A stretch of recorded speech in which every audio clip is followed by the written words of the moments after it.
Darkness cannot drive out darkness. Only light can do that. Hate cannot drive out hate. Only love can do that.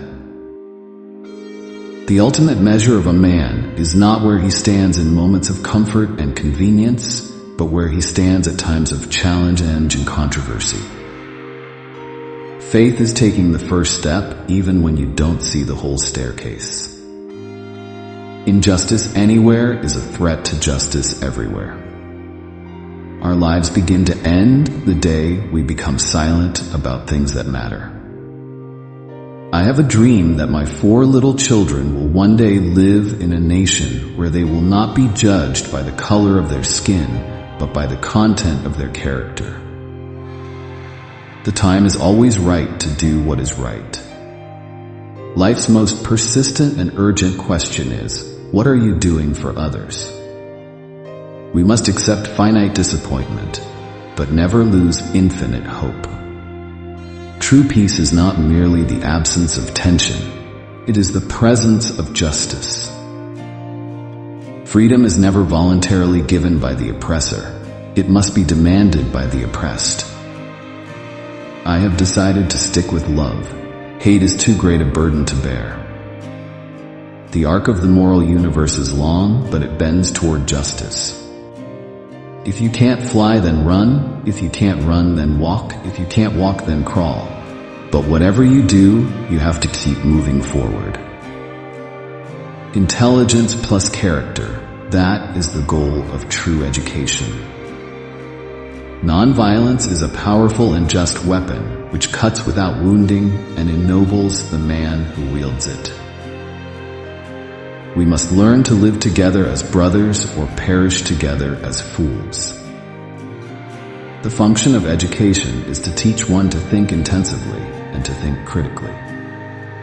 A genuine leader is not a searcher for consensus, but a molder of consensus. Shallow understanding from people of goodwill is more frustrating than absolute misunderstanding from people of ill will. There comes a time when silence is betrayal.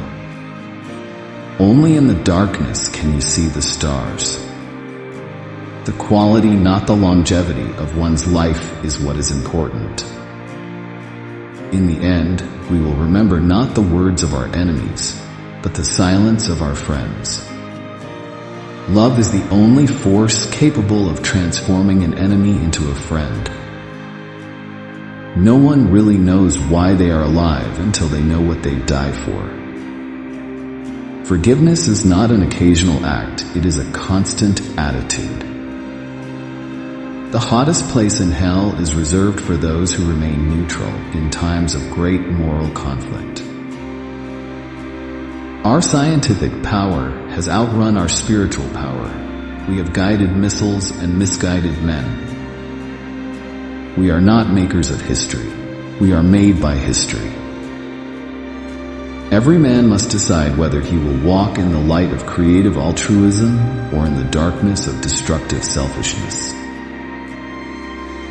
Change does not roll in on the wheels of inevitability, but comes through continuous struggle. There is nothing more tragic than to find an individual bogged down in the length of life devoid of breadth. A lie cannot live. Seeing is not always believing. The moral arc of the universe bends at the elbow of justice. We must build dikes of courage to hold back the flood of fear. Let no man pull you so low as to hate him. I want to be the white man's brother, not his brother-in-law. The past is prophetic in that it asserts loudly that wars are poor chisels for carving out peaceful tomorrows. We must use time creatively, in the knowledge that the time is always ripe to do right. A right delayed is a right denied. Law and order exist for the purpose of establishing justice, and when they fail in this purpose, they become the dangerously structured dams that block the flow of social progress. Property is intended to serve life, and no matter how much we surround it with rights and respect, it has no personal being. The limitation of riots, moral questions aside, is that they cannot win, and their participants know it. Whatever your life's work is, do it well. A nation that continues year after year to spend more money on military defense than on programs of social uplift is approaching spiritual doom. He who passively accepts evil is as much involved in it as he who helps to perpetrate it. Nothing in the world is more dangerous than sincere ignorance and conscientious stupidity.